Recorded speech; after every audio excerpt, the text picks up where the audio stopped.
So up next is the Airdesign sock. And this harness Greg did a really good review of it. And it's so nice to, thanks Greg. One of the things I really do, okay, so what I really like, this is actually, does feel like a garment, like a glove that fits it.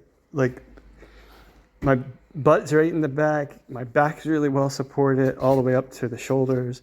It really feels like a harness, more like almost a hammock, but unlike the weightless and the other seatboardless harnesses, this actually feels almost like, he's right, it does feel like it's a seatboard, and it really pushes in on your hips. It really makes you feel compact, like I haven't felt on other harnesses. Now I will point out one or two little things I don't like, is these plastic little buckles here for releasing tension, because I know that you're not going to play around with a lot, but I just feel like, even though it's a small lever, I don't know how strong that piece of plastic is. The other thing is that the belly is a fixed length, right? So I don't know how many centimeters travel that is, but I could get a ruler measure it. But it's probably whatever everybody tests the gliders at. So there's no adjustment there.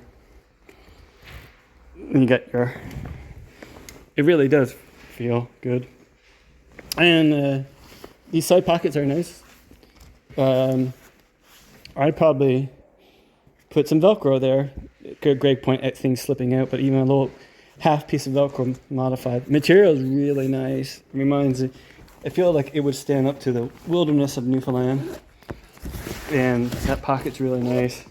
The flight deck, I mean, I don't have a lot of instruments. I normally don't even fly with a Vario, so I mean, it would take a phone, and it'd be cramped if I had a phone and Skytrax on there probably, and a GARM. It would be too tight. Is that a hook knife? Yeah, another good idea. I like how their manufacturers are doing that, putting the hook knives right there. And any ability to tree rescue, anything for that built in? No. Okay. The other one didn't have anything either built in, but the next harness we're going to look at will. But really nice, and I'll get out and we'll look at the bumper and all that good stuff. So we're back looking at the Airdesign. I thought I was recording, but I wasn't, so I looked quickly. I was thinking that these buckles, I was concerned that if you had a lot of turbulence in air and you had some offloading, that they might slip through with repeated use because of the loop on the Dyneema, but these do look really substantial. I think I could grow to trust them. Under seat storage here is nice. You could put something here. I could put my sleeping bag definitely and my sleeping pad. The front spot, like Greg mentioned, or the guy who invented it, that's a good spot for a concertina bag. It's an air bumper, so you know if you do smash it, you're gonna replace it. It's like, that's the nice thing in a way. It's like once deployed, you know it's done its job. So it only needs to do its job once to pay for itself. Because having worked on a neurosurge unit with people with head and back injuries, I can tell you that your spine and neck are priceless. You got your ear intakes, and let's look at the, oh yeah, and the other nice thing is this one, yeah, has a hook knife up in front. Like I said, these, maybe, I mean, set and done. All right.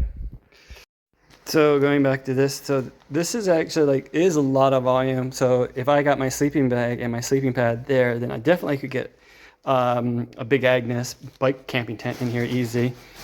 And some other stuff. So this got it. The only thing I don't know is a front mounted container, pros and cons if you're in auto rotation. So I'm going to ask Malin about that, pros and cons, because my reflex will always be to go to the right hip. And in a panic situation, it might take a second, but it's a really good harness. And another benefit is it packs super small and lightweight. So I think and it's got performance because it's got the tail. So yeah, and as to the size of the flight deck, just bring less stuff. Anyway, let's go on.